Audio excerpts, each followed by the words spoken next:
morning guys, back again. It's Monday. I hope you had a brilliant weekend and hopefully you're back ready to go again this morning. So we're moving on to a new topic, okay? Today we're learning to create a character profile. So over the next 2 weeks, you will plan, create and edit a narrative, which is the same as a story, based on the Vanishing Cream chapter from The Daydreamer. So far, all we've read from The Daydreamer is introducing Peter. We did that in our guided reading, didn't we, last week?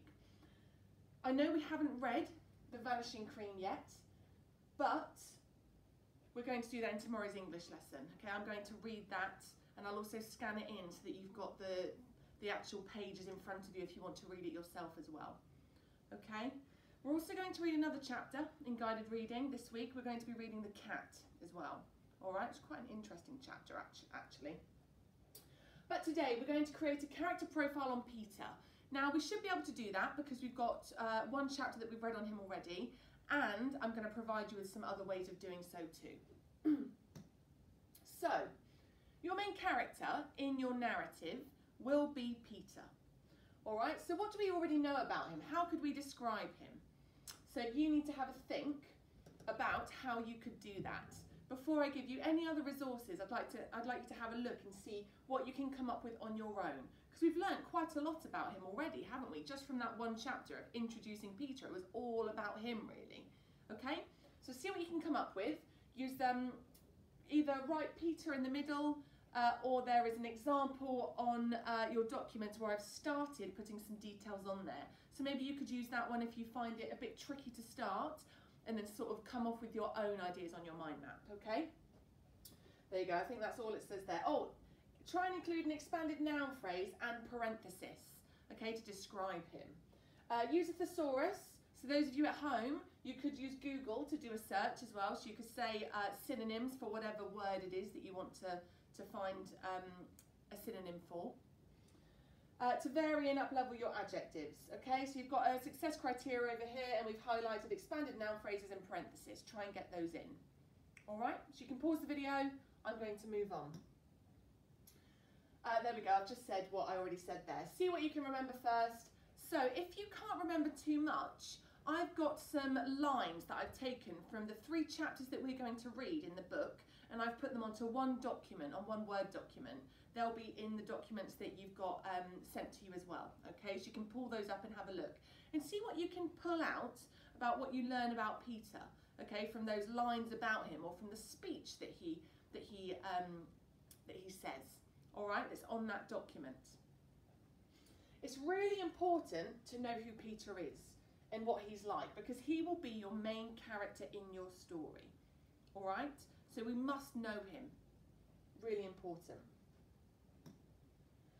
So if I were to write about Peter, I would say that he finds it hard to concentrate on things. That would be a clear one, wouldn't it?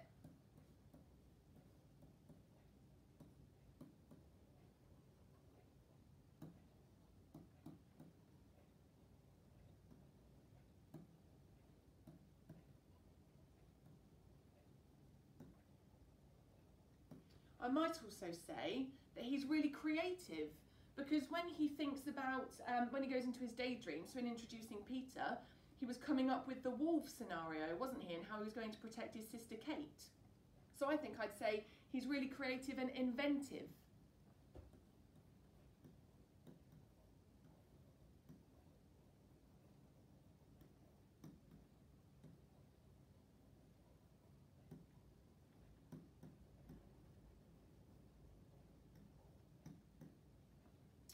Now, I can't remember exactly how old he is. I think he might be 7.5 in one of the chapters that we read, but I'm going to say that he's a schoolboy. He's school age.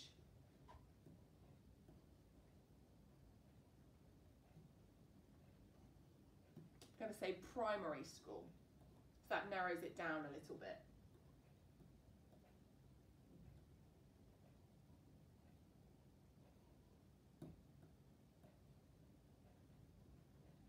Okay, so hopefully you get the picture of what it is you need to do today. And that is your task, to really know Peter, to have that profile of him, so that when you come to write your own narrative, You know exactly what he's like and what he would do in different situations, okay? In your plenary, if possible, share your mind map with a peer. So that's going to be a bit trickier for those of you who are at home, but if you can, maybe you could jump on Zoom or message them and sort of say what you've got on your mind map and they could reply. And if there's anything you could magpie to put on your own, go for it, do that, okay? But that, ooh, big bang, that is your task for today, okay? So hopefully you get on okay with that. Tomorrow we're going to be looking at, I think we're looking at settings and an object. But I will see you tomorrow for that. Okay? All right, thanks guys. Take care. See you later. Bye.